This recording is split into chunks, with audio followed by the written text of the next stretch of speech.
Hello guys, ഇന്നത്തെ video തിരുവോണത്തിൻ്റെ അന്ന് സദ്യ ഉണ്ടാക്കുന്നതും കഴിക്കുന്നതൊക്കെ വീഡിയോ ആണ്. ഇതിൻ്റെ first part channel already upload ചെയ്തിട്ടുണ്ട്, പായസവും ബോളിയൊക്കെ ഉണ്ടാക്കുന്നത്.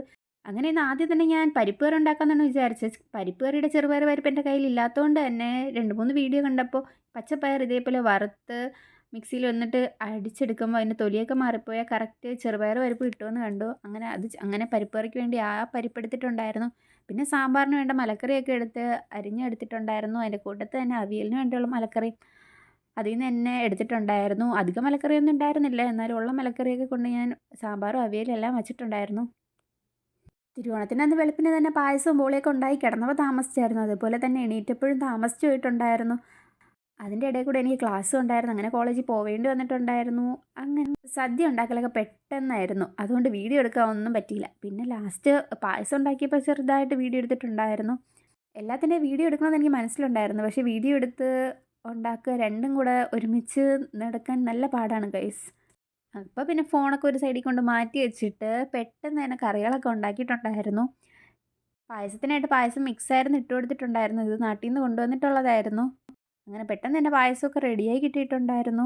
അങ്ങനെ ക്ലാസ്സിന് പോകുന്നതിന് മുമ്പ് തന്നെ സാമ്പാറും അവിയലും പരിപ്പ് കറിയും ഞാൻ ഉണ്ടാക്കി വെച്ചിട്ടായിരുന്നു പോയിട്ടുണ്ടായിരുന്നു. പിന്നെ ക്ലാസ്സിന് പോയിട്ട് തിരിച്ചു വന്നതിന് ശേഷം പുളിശ്ശേരിയും ബീട്രൂട്ട് പച്ചടിയും പൈനാപ്പിൾ പച്ചടിയും പിന്നെ ഞാൻ ക്ലാസ്സിന് പോരുന്ന സമയത്ത് തന്നെ ഫിദ ക്യാബേജ് തോരനും എരിശ്ശേരിയും മോരറിയൊക്കെ ഉണ്ടാക്കി വെച്ചിട്ടുണ്ടായിരുന്നു.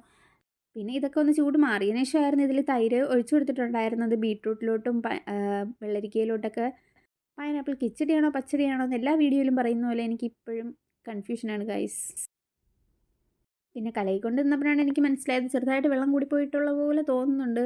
ഇതിനു മുമ്പ് മല്ലൂസ് എല്ലാവരും കൂടി നടത്തിയ ഓണം പരിപാടിക്ക് ഇതേ സെയിം കറിയായിരുന്നു ഞാൻ ഉണ്ടാക്കിയിട്ടുണ്ടായിരുന്നു. അന്നും ചെറുതായിട്ട് വെള്ളം കൂടിയ പോലെ തോന്നിയിട്ടുണ്ടായിരുന്നു. അന്ന് വെള്ളരിക്ക നല്ലപോലെ വെന്ത് പോയിട്ടുണ്ടായിരുന്നു. ഇന്ന് നല്ലപോലെ വേവാതെ തന്നെ ഫിദ എടുത്തിട്ടുണ്ടായിരുന്നു. പക്ഷേ എന്തോ അവസാനം വെള്ളം കൂടിയ പോലെ തോന്നിയിട്ടുണ്ടായിരുന്നു. പിന്നെ ബീട്രൂട്ടിലോട്ടും തൈര് ഒഴിച്ചു കൊടുത്തിട്ടുണ്ടായിരുന്നു. ഒഴിച്ചതിന് ശേഷമാണ് അത് പെട്ടെന്ന് ഒഴിച്ചപ്പോൾ അതങ്ങ് കൂടിപ്പോയി.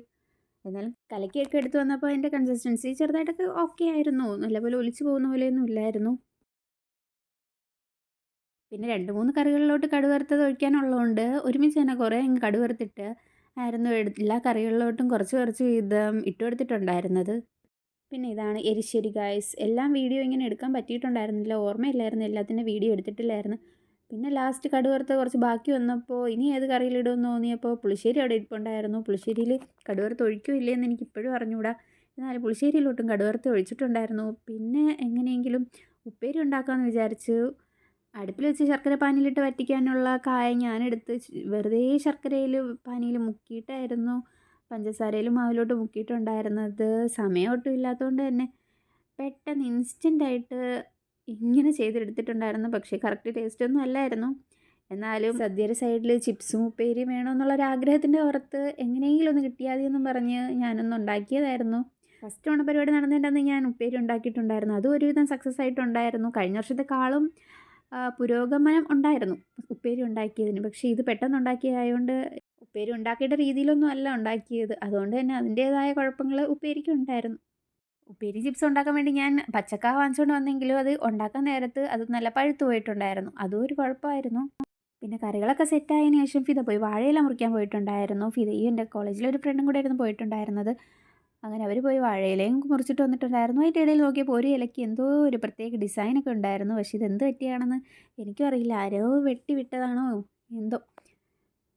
ഇലയുടെ ഷേപ്പ് കണ്ടപ്പോഴേ ഞാൻ ആദ്യം വീഡിയോ എടുത്തുകൊണ്ട് നടക്കുന്നുണ്ടായിരുന്നു. ഞങ്ങളുടെ കൂടെ ഈ പ്രാവശ്യം സദ്യ കഴിക്കാനുള്ളത് തെലുങ്ക് കുട്ടികളായിരുന്നു. ഞങ്ങളുടെ വീട്ടിൽ തന്നെ താമസിക്കുന്ന കുട്ടികളായിരുന്നു. അവർ 3 പേരുണ്ടായിരുന്നുകൊണ്ട് അവർക്ക് ഈ വലിയ ഇല കൊടുക്കാമെന്ന് പറഞ്ഞായിരുന്നു ഞാൻ വിളമ്പിയിട്ടുണ്ടായിരുന്നത്. ഞങ്ങളും 3 പേരുണ്ടായിരുന്നു. ഞങ്ങൾക്ക് അപ്പുറത്തിരിക്കാമെന്ന് വിചാരിച്ചു. പക്ഷേ ലാസ്റ്റ് വിളമ്പി വന്നപ്പോൾ ആ ഡിസൈനുള്ള ഇല എനിക്ക് തന്നെ കിട്ടി ഗായ്സ്. കല്യാണത്തിന് സദ്യ കഴിച്ചാലും വീട്ടിൽ സദ്യ കഴിച്ചാലും ഞാൻ എപ്പോഴും വാഴയിലയിൽ ഏറ്റവും നല്ല കിളുന്തല നോക്കിയാൽ ഞാനിരിക്കാറുള്ളൂ. പക്ഷേ ഇന്ന് നമ്മുടെ ഗസ്റ്റ് അവരല്ലേ, അപ്പോൾ അവർക്ക് നല്ല ഇല കൊടുക്കാമെന്ന് വിചാരിച്ചെങ്കിലും ലാസ്റ്റ് ഒരാളും കൂടെ കൂടിയപ്പോൾ ഒരു ഇലയും കൂടെ ഇടേണ്ടി വന്നു. അങ്ങനെ അവരിലുള്ള 2 പേര് മറ്റേ സൈഡിലിരുന്നപ്പോൾ എനിക്ക് എങ്ങനെയോ കറങ്ങിത്തിരിഞ്ഞ് ആ ഡിസൈനുള്ള ഇല തന്നെ കിട്ടി ഗൈസ്. ഞങ്ങൾ മലയാളികളെക്കാളും എക്സൈറ്റ്മെൻറ്റ് തെലുങ്ക് കുട്ടികൾക്കായിരുന്നു. അവർ ഞങ്ങൾക്ക് മുമ്പേ തന്നെ കേരള സാരി കൊടുത്ത് ഇറങ്ങിയിട്ടുണ്ടായിരുന്നു. അങ്ങനെ ഞാൻ ഉപ്പേരി വെച്ചുകൊണ്ടിരുന്നപ്പോൾ അവർ വന്ന് കാണിക്കുന്നുണ്ടായിരുന്നു സാരിയൊക്കെ. പിന്നെ അവർ റെഡിയായി താഴെ വന്നിരുന്നത് പിന്നെ ഫുഡ് വിളമ്പാൻ വേണ്ടി അവർ വെയിറ്റിംഗ് ആണ്. അർച്ചിത, കൃഷ്ണപ്രിയ, വർഷ നമ്മുടെ സ്വന്തം ജിഞ്ചാണ് ഗൈസ്. പിന്നെ കുറച്ച് പൈനാപ്പിൾ ഉള്ളതുകൊണ്ട് പൈനാപ്പിൾ പച്ചടി വയ്ക്കാൻ പറ്റിയിട്ടുണ്ടായിരുന്നില്ല. അതുകൊണ്ട് ഞാൻ പുളിശ്ശേരി ഉണ്ടാക്കിയെന്ന് കുറച്ചെടുത്ത് പൈനാപ്പിൾ പച്ചടിയായിട്ട് ഇലയിൽ വയ്ക്കുന്നുണ്ടായിരുന്നു. നല്ല മധുരം ഉള്ളതുകൊണ്ട് ഈ കറി നല്ല ടേസ്റ്റായിരുന്നു ഗൈസ് കഴിക്കാൻ വേണ്ടിയിട്ട്. അങ്ങനെ കറികളെല്ലാം ഓൾമോസ്റ്റ് വിളമ്പി കഴിഞ്ഞു ഗൈസ്. പിന്നെ എല്ലാവരും വേണ്ടി കഴിക്കാൻ വേണ്ടി ഇരുന്നു. അപ്പോഴാണ് അവരുടെ ഒരു ഫ്രണ്ടും കൂടെ വന്നിട്ടുണ്ടായിരുന്നു. പിന്നെ അവനെയും കൂടെ ഞങ്ങൾ കഴിക്കാൻ വേണ്ടി വിളിച്ചു. അങ്ങനെ അവനും കഴിക്കാനായിട്ട് വന്നിട്ടുണ്ടായിരുന്നു. അങ്ങനെ ഞങ്ങളെല്ലാവരും ഇവിടെ സദ്യ കഴിക്കാൻ വേണ്ടി ഇരുന്നു. കഴിക്കുമ്പോൾ ഓരോന്ന് എങ്ങനെ കഴിക്കണമെന്ന് അവർക്ക് പറഞ്ഞു കൊടുത്തു. പക്ഷേ തെലുങ്ക് കുട്ടിയിൽ ഈ ഒരു കുട്ടിക്ക് നല്ലപോലെ സദ്യ കഴിക്കാൻ വേണ്ടി അറിയായിരുന്നു. എൻ്റെ വീട്ടിൽ ട്രിവാൻഡ്രത്ത് സദ്യ വിളമ്പും പോലെയല്ല കോഴിക്കോട് ഫിദേരെ സൈഡിലോട്ട് സദ്യ വിളമ്പുന്നതാണ് സദ്യ ഓരോ സമയം വിളമ്പുന്നതിൻ്റെ ഇടയ്ക്ക് എനിക്ക് മനസ്സിലാവുന്ന കാര്യം. ട്രിവാൻഡ്രം സൈഡിൽ നമുക്ക് ആദ്യത്തെ ചോറിന് പരിപ്പ് മാത്രമേ കിട്ടാറുള്ളൂ എങ്കിലും അവരുടെ സൈഡിലോട്ട് എല്ലാ കറിയും ഒന്നിച്ച് പരിപ്പും സാമ്പാറും എല്ലാം കൂടെ ഒന്നിച്ച് മിക്സ് ചെയ്താണ് അവർ ഒഴിക്കാറുള്ളതെന്നാണ് പറഞ്ഞത്. പിന്നെ ഇടയ്ക്കിടയ്ക്ക് സദ്യ വിളമ്പാനുള്ള മടി കാരണം കുറച്ച് ചോറിലോട്ട് പരിപ്പും കുറച്ച് ചോറിലോട്ട് സൈഡിൽ സാമ്പാറും വിളമ്പിയിട്ടായിരുന്നു ഞങ്ങൾ ഇരുന്നിട്ടുണ്ടായിരുന്നത്. പിന്നെ രസവും പുളിശ്ശേരിയും മോരും പായസം എല്ലാം ഇലയുടെ നടുക്കോട്ട് തന്നെ വച്ചു കൊടുത്തിട്ടുണ്ടായിരുന്നു. ഇതായിരുന്നു ഗൈസ് ഞാൻ ഉണ്ടാക്കിയ ചിപ്സ്. ഒരുവിധം എന്തോ ചിപ്സ് പോലെയൊക്കെ വന്നിട്ടുണ്ടായിരുന്നു, പക്ഷേ പഴുത്ത പഴമായിരുന്നു. പിന്നെ ചോറൊക്കെ കഴിച്ച് കഴിഞ്ഞിട്ട് പായസം കുടിക്കാൻ വേണ്ടി എടുത്തു. അപ്പോൾ കടല പായസമായിരുന്നു നമുക്കുണ്ടായിരുന്നത്. ആദ്യം കടല പായസവും പപ്പടവും കൂട്ടി കഴിച്ചിട്ടുണ്ടായിരുന്നു. നല്ല ടേസ്റ്റ് ഉണ്ടായിരുന്നു ഗൈസ് പായസത്തിന്.